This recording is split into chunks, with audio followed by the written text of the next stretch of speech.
So he's my tutor back in and when I was doing architecture in the US.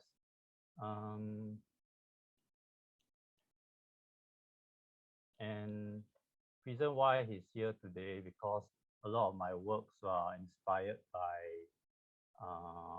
Dr. Lai's work research, and so some of the items, some of the things that we covered in this mural happens to be on touching on built heritage. So one of Dr. Lai's research then was on the National Theatre, and this is so one of my early works also was based on his studies of the National Theatre. So, and this was from the Singapore Biennale in 2013, where he did a small-scale replica of the National Theatre, National Theatre at 50. And he also did the last train from Tanjung Pagar. So this was my work at the Singapore Art Museum at 8Q during the Imaginarium in 2018. And you can also spot the tiny version of Dr. Lai next to the Tanjung Pagar railway station. And so my exploration of all these different illustrations of the different Singapore landscapes, the changing Singapore landscapes, were inspired by his research. And he specialized in the urban history around Singapore. And hence for this bureau that we did, Darel and I did, thought it would be very relevant for him to share his the history around Queen Street. So this is some of the historical buildings that are featured in the current mural. And you can actually view this mural at the website that Darel did. And you can even scroll and explore this mural on the website.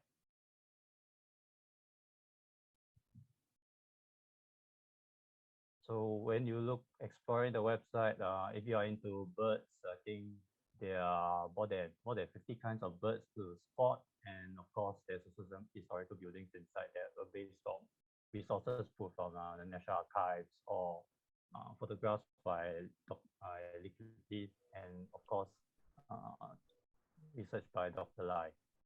So without further ado, you can actually scan this QR code and access the website. And without further ado, I would like to invite Dr. Lai to share about the history of Queen Street. Dr. Lai, please. Thank you, Xin Li.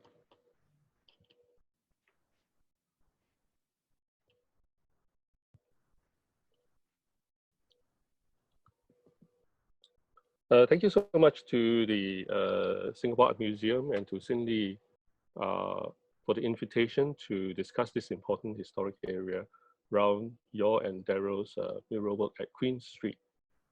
On the screen, we can see a schematic diagram that shows two linear water features in blue passing through the area. The Stamford Canal on the left and the Rochor Canal on the right.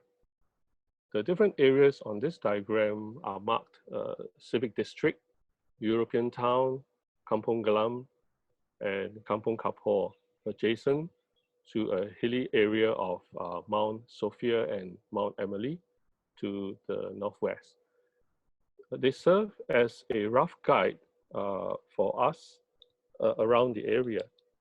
The many changes around Singapore's urban renewal process, however, have altered the vibrancy and everyday life from the 1980s onwards. I consider this area to be Singapore's most multi-ethnic district because of the diverse groups of people that lived and worked there once upon a time. Allow me to share these past histories. If you transpose that diagram I just showed onto an 1836 map made by 𝗔𝗕𝗛𝗕𝗜𝗧, we see our area northeast of the Singapore River and the Fort Canning area with its early grid of roads. Please take note of the horizontal and vertical dotted lines, as we shall use them as spatial references. The vertical line is Middle Road, which was already indicated in a map as early as 1829. We don't know for sure about its road name origin, but perhaps it marked a middle or center line between the British colonial government's cantonment near the Singapore River, on the left of your screen, and the Sultan's Palace area at Kampong Glam, on your right. The blue arrow is pointing at Elgin Bridge, the first bridge to be built in Singapore, and on either side of the bridge are South Bridge Road and North Bridge Road, respectively. This long bridge road is also the first road to be constructed in Singapore. Further to the east, we can see the brick kilns which helped to contribute to the early town's construction. We can use the two reference lines again here on a 1930s map. By this time, residents of the designated European town have mainly moved inland to the Tanglin and Orchard Road areas. The different communities that have resided along the streets and in the enclaves in this part of the early colonial town are indicated. The Indians or South Asians, the Eurasians, the Hainanese and the Japanese communities, the Jewish and Sikh communities. Kampong Glam and Kampong Kapor are a little distance away. The buildings and spaces that are still around may allow us to understand the different ethnic groups that used to live here. We can begin by discussing the area at the foot of Fort Canning Hill and structures for the South Asian or Indian communities. 𝗘𝗫𝗛𝗓 was named after the Indian laundrymen who used the water from Stamford Canal for their trade. Where SMU now stands was a convict prison for Indian as well as European convicts.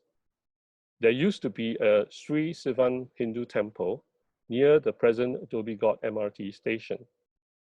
Further on, there is the Masjid Bencoolen, a mosque built by Indian Muslims who accompanied the British to Bengkulu on the island of Sumatra. We can see how big the former convict prison was by examining this plan on the right, spanning across Stamford Road, Bencoolen Street, and Victoria Street. The Indian convicts incarcerated there were mainly transported from India, and because they were used as construction labor by the prison warden to build roads and buildings such as the Istana and the St. Andrew's Cathedral, they were in fact very important contributors to the rapid development of Singapore town after Raffles, Farquhar, and 𝗘𝗫𝗛𝗓 had set foot on the island in 1819. Here are two hand-drawn maps and a photograph from Louise Clark's book titled Singapore Eurasians, Memories and Hopes. She noted that at the turn of the 20th century, the former Eurasian enclave was situated in an area within the three parallel roads of Waterloo Street, Queen Street, and Bencoolen Street, intersecting Bras Basah Road and Middle Road. Their residences, types of residences ranged from bungalows, terrace houses to shop houses. After World War II and with urban renewal, most of the families have moved elsewhere in Singapore. Around the Middle Road area was also where some Chinese groups settled down. Some time ago, I realized that the term Chinatown as used by the Singapore Tourism Board was wrong, because Singapore developed two recognizable Chinese enclaves in the early days. The one at South Bridge Road was called 𝗪𝗪 or larger town, and the smaller counterpart was 小坡 at North Bridge Road. The bigger one near the Singapore River was settled in by mainly Teochew, Hokkien, Cantonese, and some Hakka residents. On the other side of the Singapore River, the Hainanese, Hakka, Foochow, Henghua, and Hokcha sub-enclaves were formed after European families moved away from the designated European town. Apart from the monikers given by given to these two Chinese enclaves, residents also used a numerical street naming system rather than official street names. This system used South Bridge Road and North Bridge Road as the main reference road. South Bridge Road and North Bridge Road were both referred to as First Street or Number 1 Road. Roads parallel to North Bridge Road were numbered from 1 to 7, as you see on the screen. Victoria Street was 2nd Street, Queen Street was 3rd Street, Waterloo Street was 4th Street, and so on. Within this area, there were sub-enclaves using their own street naming systems. The Hainanese enclave was the largest here, and they colloquially named 3 streets. Middle Road was Hainan 1st Street, Purvis Street was Hainan 2nd Street, and Xia Street was Hainan 3rd Street. The Hainanese had earlier occupied the area near Hai Lam Street, but eventually moved to settle between North Bridge Road and Beach Road. On the top row, we see the old temple for the Hainanese and its new iteration now at the back of the Hainanese Association along Beach Road. The many Hainanese clan associations are still found along Xia Street, Hainan 3rd Street, while signages remain along Purvis Street to suggest the various shops and businesses once serving the Hainanese community. The other large pre-war community that resided near Middle Road were the Japanese, Singapore's 5th largest ethnic group back then. They named Middle Road in Japanese as Chuo-dori, or Central Street, perhaps suggesting its importance for the community. At the end of Middle Road, at higher elevation atop Mount Emily, was a house that served as the Japanese consulate for several years, now known as Emily Hill. Many Japanese institutions were constructed in the area, including clubs, printing presses, and the former Japanese primary school at Waterloo Street, now the Stanford Arts Center. If we look up at its triangular gable pediment near the roof, or at bottom left, we can see the motif of a rising sun and sun rays radiating from it, a distinctively Japanese symbol. Shops owned by the Japanese were found in the vicinity. We may note the signboards written in Japanese on these old photographs of North Bridge Road, Hai Lam Street, and Middle Road.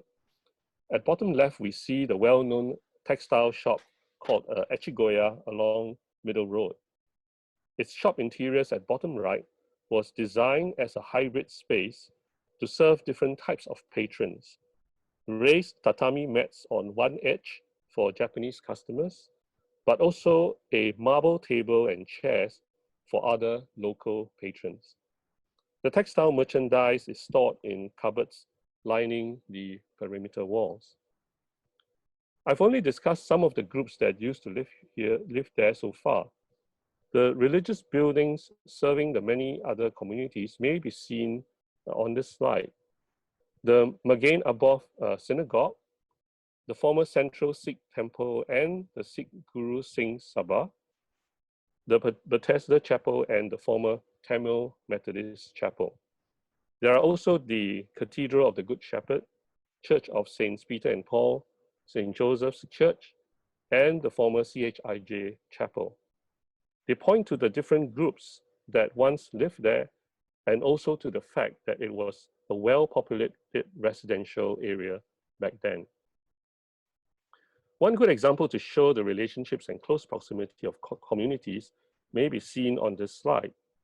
The Sri Krishna Bhagawan Hindu Temple is located right next to the Kwan Im Thong Hut Cho Temple along Waterloo Street, both constructed or first constructed in the 19th century. The Kwan Im Temple is better known with its prefix 4th Street or 四马路, using the street nomenclature for the Chinese we mentioned earlier. Today, some of the devotees would also pray at the Krishna temple after they had done so at the Buddhist temple. Many schools serve these communities. In this aerial view from 1953, the locations of the various schools are indicated with arrows. Unfortunately, these educational institutions have either been demolished or repurposed after the designation of the area as a civic district when schools were moved to places outside the city. SAM, for example, was the former St. Joseph's Institution. Anglo-Chinese Primary School now houses the National Archives, and Tao Nan School had been converted into the Peranakan Museum. The large number of schools in the area was perhaps the reason why the old National Library was sited along Stamford Road, constructed in 1960 after the St. Andrew's School buildings were demolished. The many bookshops that used to line its neighboring streets were moved and consolidated into a larger structure called the Bras Basah complex. Interestingly, the National Library was later moved to occupy the site next to it, where the famous Empress Hotel once stood. Bookshops were not the only measure of how vibrant the area once was. On the screen, we see the many cinemas and theaters in the area that stretch from Stamford Road to Rochor Road. Only the Cathay and Capitol theaters still function as cinemas today, although the structures themselves now incorporate other new uses. As discussed, the area has two canals passing through it, with hilly areas to its northwest. One of the canals, the Rochor Canal, also marked the edge of the early Singapore town. Many of the roads to the suburbs converged to this point, like Bukit Timah Road, Thomson Road, and Serangoon Road. On the canal's other side were constructed the early cemeteries, 𝗘𝗫𝗛𝗧𝗜𝗢𝗡 Hospital, a race course, as well as bullock stables for the Public Works Department. One of the bridges crossing the Rochor Canal was a white one, Pek Kio, now in fact a place name. Now here we see the importance of the canals to the area and also to the landscapes that grew up around it. So for example, Stamford Canal, right, was the source of water for plantations along Orchard Road, right, which gave it its name. And along Rochor Canal, the water fed the different animals like buffaloes or bullocks or cows, right, where you get the name 𝗘𝗫𝗛𝗪𝗪𝗪, or the horses that used to be at the Singapore race course. Mount Sophia became a desirable location to build large homes, including the Ewe Villa that we see at top left, as well as the site for the former Methodist Girls' School and the former St. Margaret's Girls' School. You can see the former Cathay building serving as a majestic landmark for the area, and importantly, as a sort of pivot building as one traveled from Orchard Road, turning around the bend into Seligi Road. The main residential type in the area was the shophouse form, as can be seen from this aerial view from Mount Sophia looking down at Prinsep Street and beyond. These buildings had shops below and residences above them. And their 5-foot ways created a network of shaded pedestrian paths across the city. There were also different and interesting ways of configuring the shophouses too. One rare type that still exists is the arrangement of 2-story structures around a courtyard, like the one at 𝗘𝗫𝗛𝗓𝗓 Place, now known as Prinsep Place. Excuse me. Many Podium Tower block developments can also be found in the vicinity, vestiges of the urban renewal process. The hawkers that plied the streets and the shops that used to be in this part of the inner city were rehoused into the shops on the podium blocks, while their towers accommodated residential flats. Seligi House, Waterloo Centre, Bras Basah Complex, and the now demolished Rochor Centre were podium tower blocks. In form, it takes after the logic of the old shop house, but with increased density, also with residences above and shops below. To conclude my part, I would like to discuss how the area was also important for establishing and nurturing the nascent art scene in Singapore, with its many art galleries, exhibition spaces, and art supply shops. Prior to its demolition to build the old National Library, the British Council occupied a former school building. It not only promoted the arts by hosting art classes and organizing programs. The Singapore Art Society office was also co-located there. The gallery upstairs hosted numerous art exhibitions, including the well-known Pictures from Bali exhibition in 1953. When the National Library was built at Stamford Road in 1960, the building had an exhibition area next to its entrance, which continued this role of the British Council of exhibition before it on the same site. There were important and memorable art exhibitions convened there. This was well before the National Museum Art Gallery was started at the National Museum in 1976. The National Museum Art Gallery was the precursor to the Singapore Art Museum, which only opened 20 years later in 1996. Not far away, the Chinese Chamber of Commerce also had an exhibition area that became the location for many art exhibitions, especially for young Chinese artists. Apart from these exhibition spaces, we should also remember the role that Straits Commercial Art Company played in the art scene of Singapore. Its old shop was located in a 3-story shop space at Stamford Road. Its ground floor sold art equipment and materials, and the upper stories were converted into an artist gallery with works for sale. Artists sometimes use its roof area for drawing and sketching. Liu Kang's workplace, Moral Studio, was located at the foot of Mount Sophia along Dhoby Ghaut. Apart from working there, his students would also study with him to hone their drawing and painting skills. It is thus good that many art schools, arts housing for the different institutions, as well as SAM itself, are still located in the area now to continue the role of arts institutions in the city. Finally, we return to this 1950s elevated view down Bras Basah Road, looking out to sea.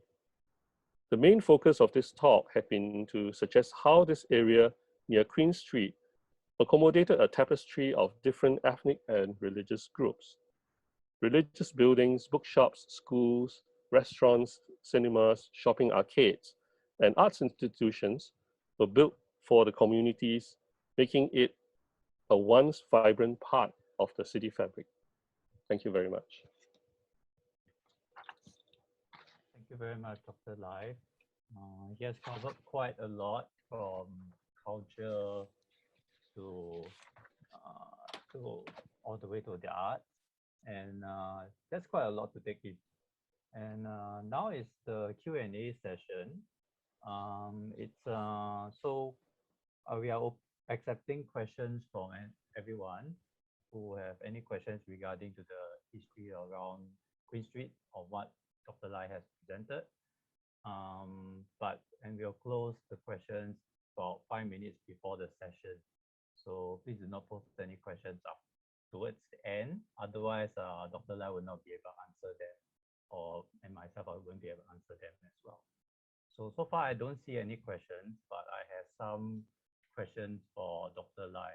So Dr. Lai, you have covered a lot the transformation around the areas at Queen Street. So looking at this huge physical transformation of the urban landscape, what do you think it will have on the impact of the people that has grew up and living around here with respect to the cultural identity? Because I see you mentioned about the Hainanese First Street, Second Street, and Third Street. And in recent times, we also see the closure of some of these Hainanese coffee shops like 𝗘𝗫𝗛𝗧. So with the loss of this history that's related to the different dialect groups that used to be clustered around these areas, what do you think will be the future as this transformation takes place?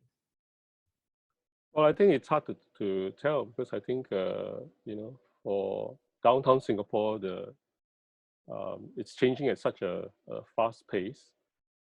And while I think there are some markers that I've discussed, right, that tell about the different community histories.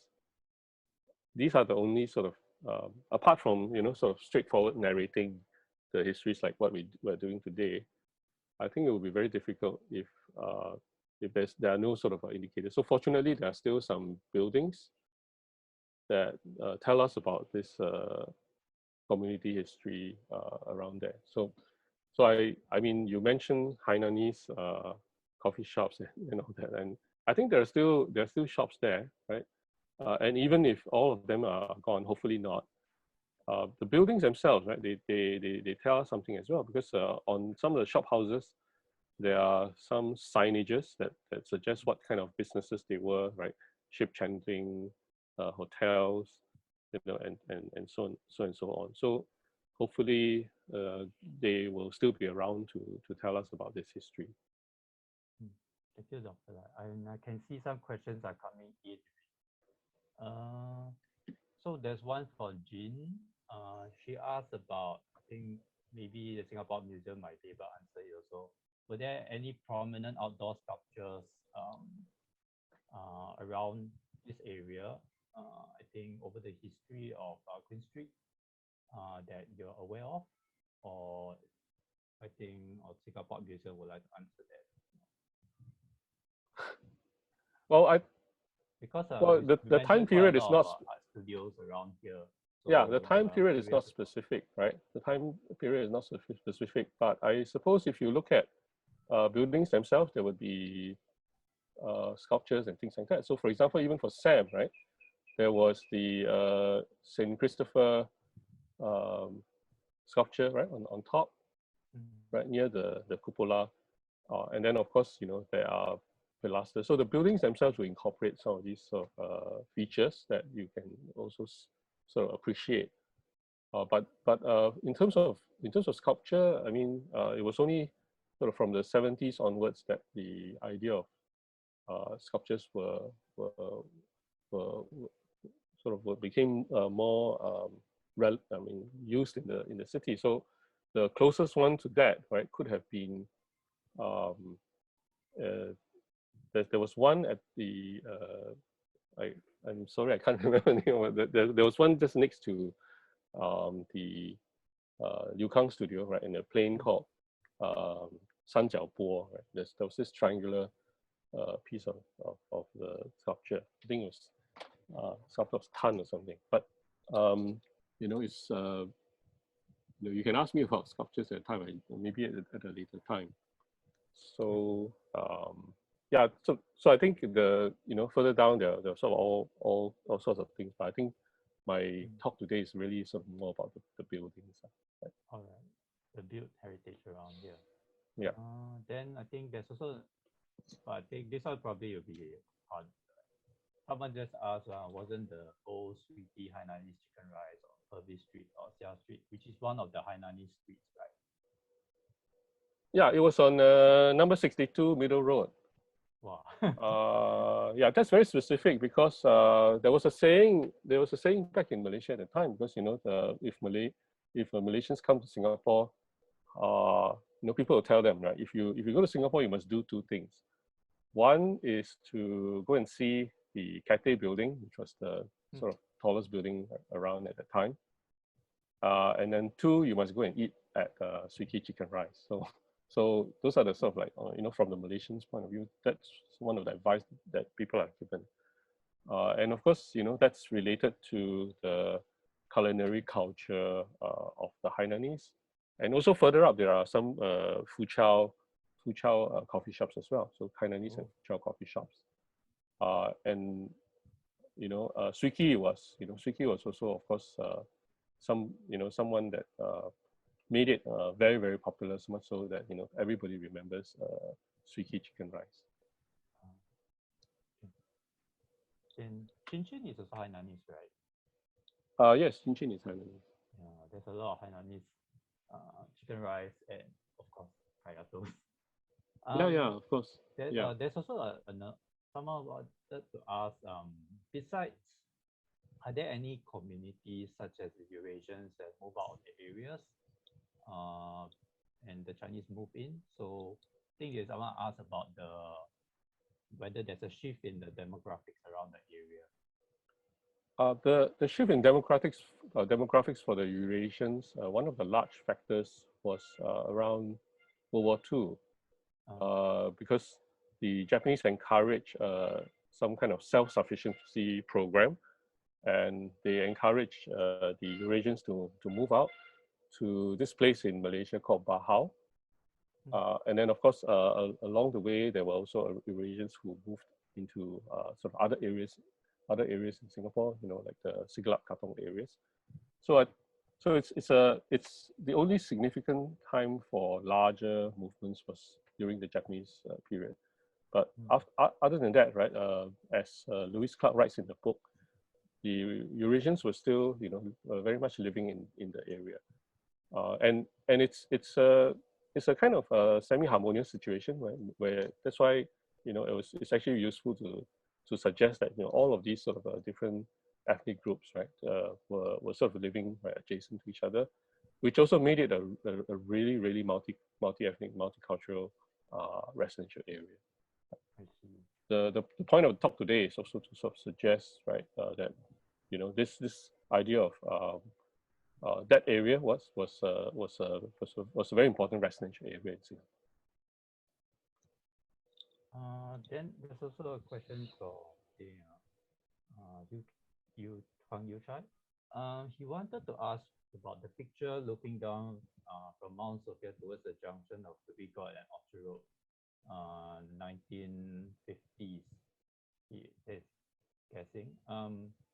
So he noted that the street alignment has already been modified, separating the beginning of Orchard Road and where YMCA is. So he wanted to ask, when did this realignment occur? Well, I think the sort of road alignments and alignments of the canals and all that has been ongoing for a very long time. So, for example, Rochor Canal, right, wasn't a canal; it was a river, and so was Stamford Canal. Right? So they sort of made it into a kind of artificial canal, right? Way back then in the colonial era, and the roads themselves, of course, they keep changing, right? They were widened. They were the directions kept changing. So it's good that Yu Chai brought up this point, because by only by looking at maybe comparing across time, right? Like what he has done, right? Looking at this 1953 or 1950s or 70s photographs, that we can notice, right, how streets have been realigned and so on and so forth. One of the reasons why I talked about Cathay building being a very important landmark structure is because it's at the kind of a center point where Orchard Road curves, and turns around into Selegie Road. And with the construction of the School of the Arts, right, which sort of occupied the corner, somehow it was made into a corner. So you don't really sort of turn around the corner into Selegie Road anymore, and you sort of need to turn left, right, at the School of the Arts. So this has sort of completely changed this sort of nice transition from Orchard Road to Selegie Road. And to answer Yu Chai's question more directly, I would think that from 70s onwards, there had been sort of many changes to sort of roads, right? And Stamford Canal itself has disappeared, right? It has been covered under, right, when the MRT headquarters was built and so on and so forth. So you do get to see some parts of the canal, but most of it has been most of it has disappeared. So it adds to the sort of changing roads and landscapes, or even naturescapes in the area. I see. Then I think another question, from a familiar face, also from NUS. So he's about to ask about the siting of the current art schools and SMU in the area. So he wonder, is it the reason why they position these schools around the current sites is because of the history of the area. Because in the past, there used to be Cat High was here, St. Joseph Institution was around here as well, and even Raffles Girls and I think Nanhua was also around here and also Sophia. So now that these art schools and universities are being brought back here, is it because of that history that they felt it's suitable for this siting around here again? Yeah, perhaps. I can't read the minds of the planners, but it's really a good sign that we do still have the arts institutions in the city, right? So the School of the Arts, of course, is a kind of a hybrid between secondary, higher education and art school.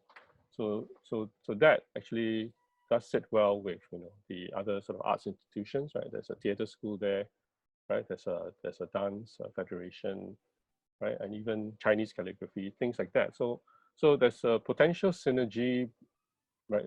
I say potential because I don't know exactly what's happening between education institutions and arts institutions.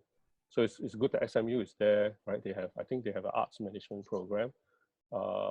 And then further down the road you have Basah, right? And NAFA. So these are actually great, right? And hopefully, right, that gives rise to better synergies.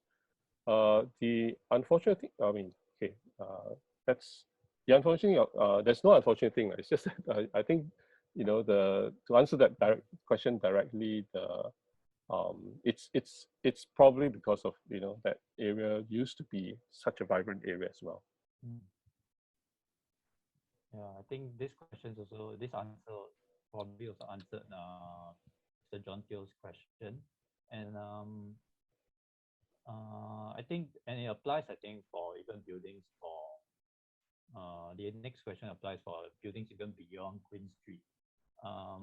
So you want to ask whether should we mark more buildings with historical significance with like flags, which is like a small description of what this building used to be. Like in places like London, certain row houses, they have tiny little descriptions that is tagged to like a residence of where a famous person used to live and a little bit of bio of the person there. So I think the current question from this attendee is that whether we should do something similar for buildings in Singapore, to have all these little signages of what is heritage. Even though currently there's already these markers to mark buildings that is as architectural heritage in certain shop houses and row houses, but probably less so for modern era architecture. So do you think such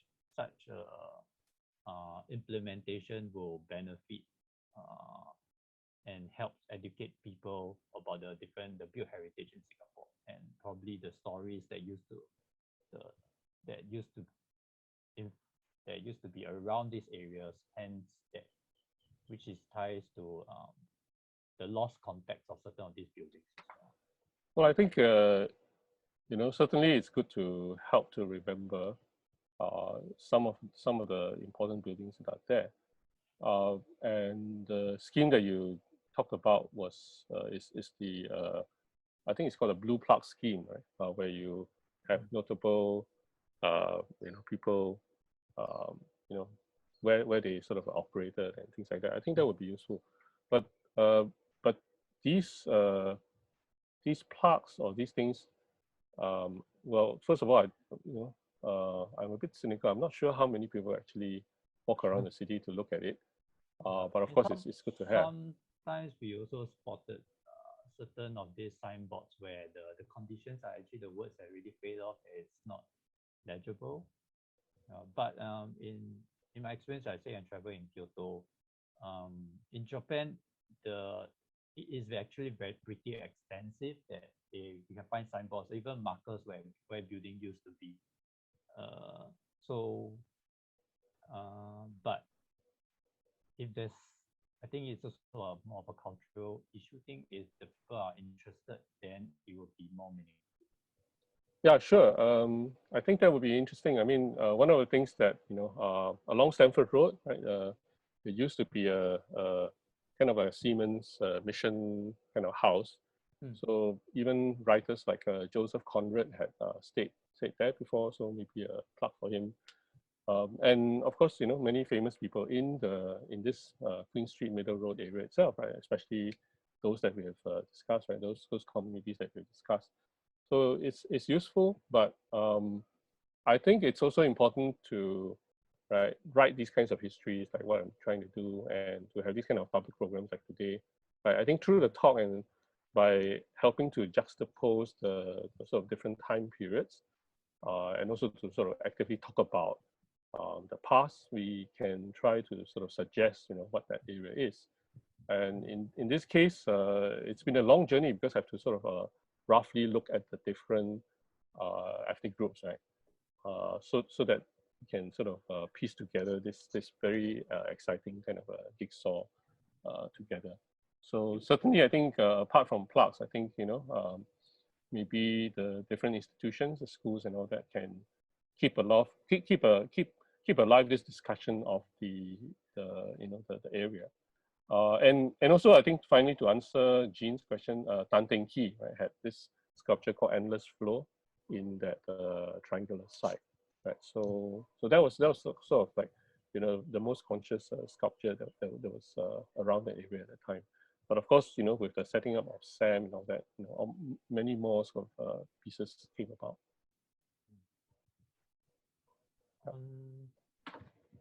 Before I take another question, I also have another question. Is that on this is like, one of the reasons why I also found out, got interested in heritage was because back in like 2012, 2013 was social media is like picking up steam.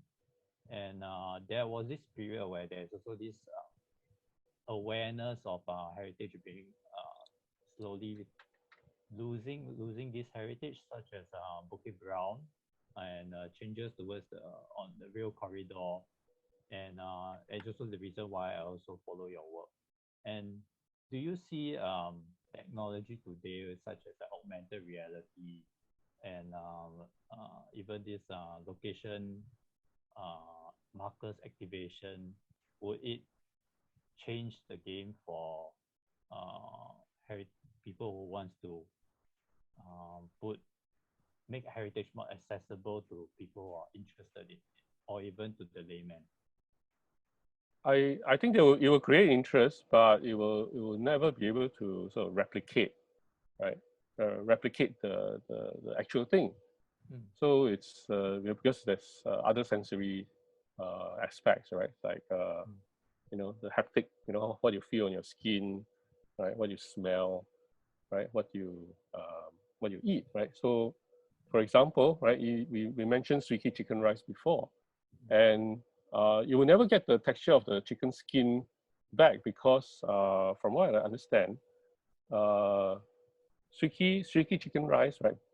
they would get they would have all their chickens and and have them at the back of the backyard of his restaurant, and 3 days before they were being prepared,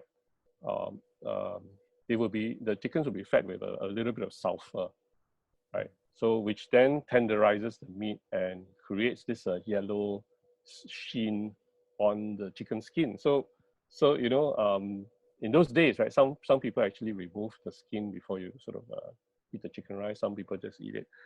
It's just a little bit of sulfur will not sort of kill people, but it was the way that they prepared the chicken for the chicken rice. So I unless and of course the chickens nowadays are not the same chickens anymore. So I think it augmented reality and all that, it helps to suggest what was there, but it's actually quite difficult, to sort of exactly make you sort of feel right what that place is about. So, for example, the efforts that you've done, right, that is being looked in this on the screen is actually quite good, because you draw lines where the buildings are in context, and for buildings that are lost. Those things are good, but you would be able to completely replicate the sort of because after all it's space, and the space comes with all kinds of different aspects, and not just the visual aspect. Yeah, I think that's one of the things this architectural photographer Darel Seow also shared before. Like one of the things that is very sad about photographing all this changing or HDB estate that's being demolished is that he cannot bring his son to visit them again, like the Commonwealth Drive flats. Yeah. So if for the audience, if you all should go and explore some of these old places before they are gone, such as 𝗘𝗫𝗛𝗧𝗜𝗢𝗡. And one other question from one of the audience is that we felt there's this sadness that communities have been living in town all along has been asked to leave. So now the downtown area feels like a former shell of itself. And it always feels devoid of life, history nowadays when one walks there. So do you know if there are plans to reverse this, such as introducing or zoning more residential back to the area? I think one of the plans in the master plan was to put residents around downtown, but so far it has only been a certain kind of demographic who can afford the place. Well, I think any good downtown will require some residential component, because I think as the example of the shop house that's already shown, and also the Podium Tower block that I've shown, you need that kind of connection back to sort of people living there and also using the spaces.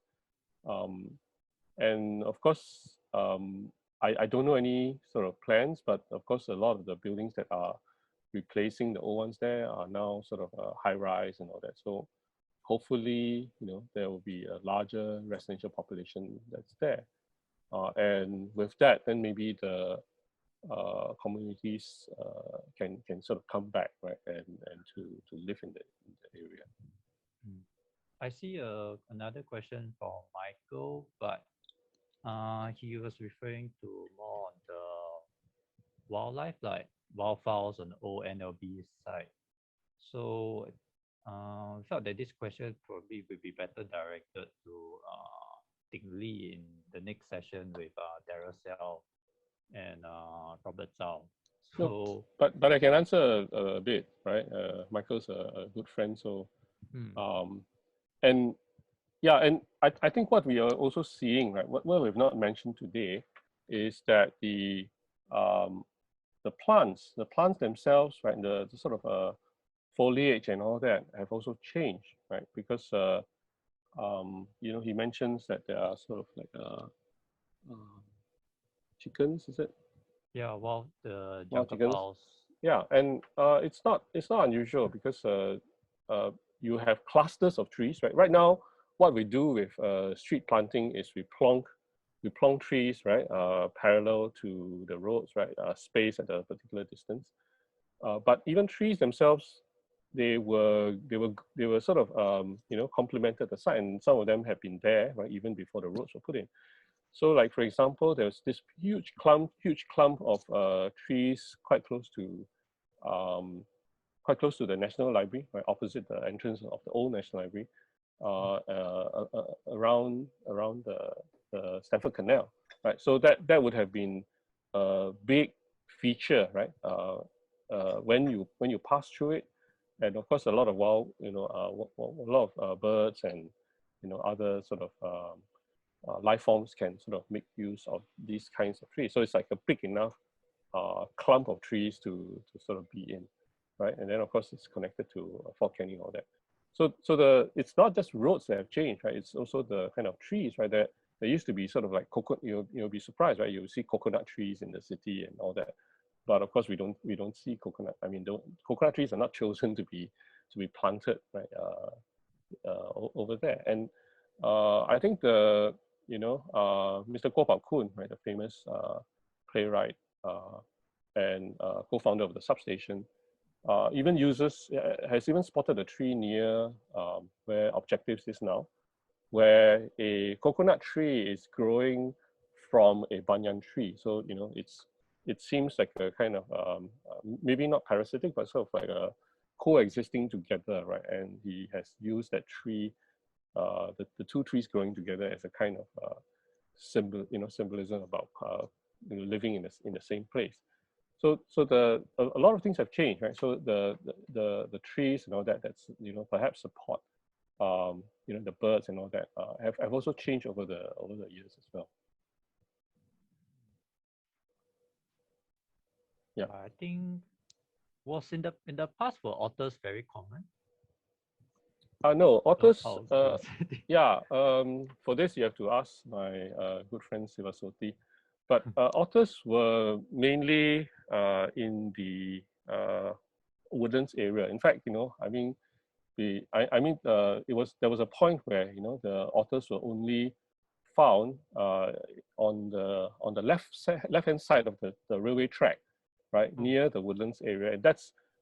And the reason is because the railway track sort of acted as a kind of a natural barrier and created a kind of a national space on the other side. So most of the otters, if I understand correctly from 𝗘𝗫𝗛𝗧𝗜𝗓, they were living there.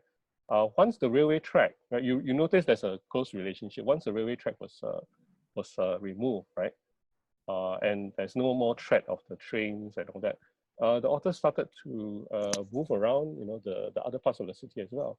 So there's a correlation between built history, right, removal of the train tracks, and perhaps how the sort of otters have come back into the city. I see. Yeah. I think another question regarding Bras Basah Road. So someone observed that the traffic seems like it's coming from the sea, and today Bras Basah goes the opposite direction. So I cycled that route before, and yeah, it is different. Do you know when this change was made, and did the traffic run from the sea because it reflected arrival into the city from Clifford Pier area? Well, it ran all the way to, Bras Basah Road sort of went quite close to where the sea was, and probably, it was also sort of parallel to the Stamford Canal, right? And I wanted to show this image, but I don't think I had space for it. But Stamford Canal, when it sort of, exited into the sea, at one point in time, in fact, it was a very large gap, right? Stamford Canal, was actually quite deep. And, in those days, right, 1950, you hear of people sort of, sometimes unfortunately sort of drowning in Stamford Canal. So that water feature, right, that's also one of the reasons why I sort of brought it up today, because it was a kind of an urban feature back then, but now, right, it's not so significant. And of course, you mentioned traffic changes. Traffic changes have been ongoing for so long, right? So two-way streets have become one-way streets, and so on and so forth. So Bras Basah Road was probably only one of those around the area, right, that sort of have changes, not just to the road widths, but also sort of directions, right? Definitely, because I think it's a part of the city where traffic passes through, right? To get to the suburbs, to get to that point, right? So that's also why the point is important, right? The point, that area connects to Bukit Timah Road, Thompson Road, Serangoon Road, right? Therefore, to get to it, right, the traffic has to be sorted out in a sense. So there have been a lot of changes to that, right? It was actually, for me, right, I think, excuse me, the most significant changes were sort of like from the 70s onwards. But of course, there have been changes throughout time. Okay. We are left with only about 5-6 minutes, so I think we won't be accepting any more questions. So we'll try to answer the remaining one. So there's another question I will ask, whether it is possible to share anything about Bianco Court, the trend on how trend then to name buildings with court. So the concentration of dried food business around Queen Street bus terminal, did it lasted for a long time? Yeah, I think that's a very good question, PJ. And it's also related to the other part of the history, which is, there was a bus terminus, right? And the bus terminus, of course, was the Singapore Johor Express bus terminus. So a lot of people would actually, travel from Johor, and that's where they would drop off. And therefore, there would be a lot of interesting aspects of that space. So, for example, I suspect that Thieves Market, right, the Sungai Road and all that, is also actually related to the bus terminus, right, where people will come in, and then sometimes they would purchase certain things and all that. What was the question? Yeah, so the and also of course the temple itself, right? The temple itself sort of gave way to sort of all these other sort of businesses, dried foods, religious artifacts, and so on and so forth. So that the previous sort of between the bus terminal, the temple, and of course there were already a lot of existing trades that were going on around the area. So some of them actually are sort of rehoused, right? That area, right, also had a lot of these podium tower blocks. So the court and all that. Sometimes they we call courts, but they are really sort of to suggest, right, that there's some places that you can have open space and things like that. It was a popular naming device at the time. Yeah. Another question, I think, once again about food, very appropriate, but since we are nearing lunch. So, but he was following out the Suiki chicken rice and even the birth of Jack's Place. So he shared about 2 hawker spots that were part of the educational ecology of the area. So one of them is Indian Rojak, another is a Malay food stores that used to be around Waterloo Street near the former SGI field.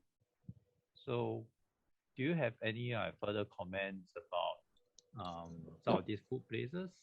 He also mentioned a coffee shop outside the former National Library. That's where the Nam Seng Wanton Mee is, right?